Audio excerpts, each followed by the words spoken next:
Hello. So, the Shrine of Secrets. So we're going to start doing on this channel a bit of a shrine watch. Wait a minute! Who are you? Now, this video I was hoping to get out for you early on in the day. However, I have been travelling all day, arrived in the UK about 2 hours ago and got straight onto it to get it out tonight. So what it's going to entail is to tell you what's in the Shrine of Secrets.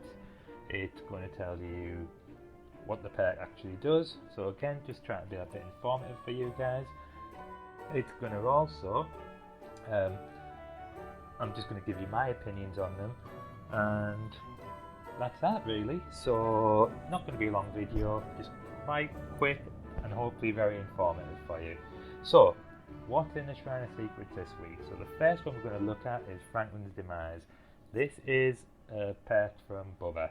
So basically, when you hit a survivor, they will drop the items they've got. So if you've got a Swift in there, if you've got solo players, flashlights, toolboxes, medkits, you can, when you hit them, they will drop an item. Now, I do rate this perk pretty highly. I would recommend getting it if you haven't got Bubba or if you haven't got his teachables yet. Reason being, what I find, not only do they drop the items, what tends to happen is survivors will then go looking for that item again. So when they've dropped it, they will then waste time when they're back up, if you haven't downed them, things like that, going to get that item. And if they're doing that, they aren't doing gens. That is exactly what we need as killer. It's going to slow the game down. Not everyone's going to do that, but just my own experiences from it. So would I recommend this perk? Definitely. If you haven't got it, it's definitely well worth spending the 2,000 points on to get it in your teachables. Next one is Overcharged. Now I'm a big fan of Doctor, however I generally don't use this with him. You can put it in his build for the difficult skill checks, and this is what this does. So basically, as soon as you kick the generator, it's going to start regressing, but it's also, next time a survivor goes on, it's going to give them a difficult skill check to do. If they fail that skill check, it's going to explode, so it's going to let you know that someone's working on it, and also it's going to regress it by another 3%. So it is a good perk, don't get me wrong. Do I find much value in it? I don't personally, so I wouldn't spend the 2,000 on it. Next one is No Mither. Not sure how it's pronounced, but maybe you can comment below and tell me.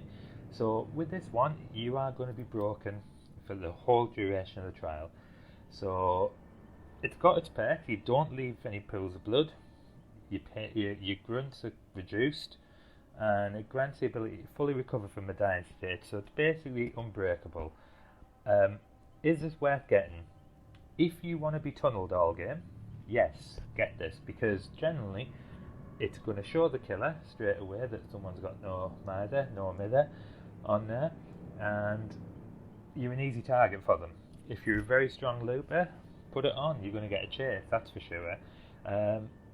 I think in this day and age, killers are wise to the fact now, so it does have its perks. If you're going to be slugged, it's an anti-slug perk really, because you can recover from it. However, all the killers know that now, so it's not exactly a top secret, it's not something that's going to take them by surprise, so generally they won't leave you slugged if they know you've got no mither, unless they have a lapse in concentration.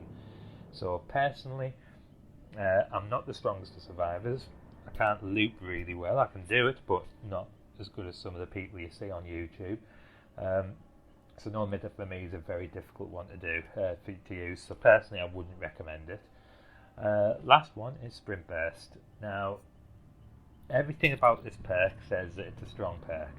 So when you're starting to run, you break into a sprint at 150% of your normal speed, and that's for a maximum of 3 seconds. You are going to be exhausted, however, you can just build your sprint burst back up.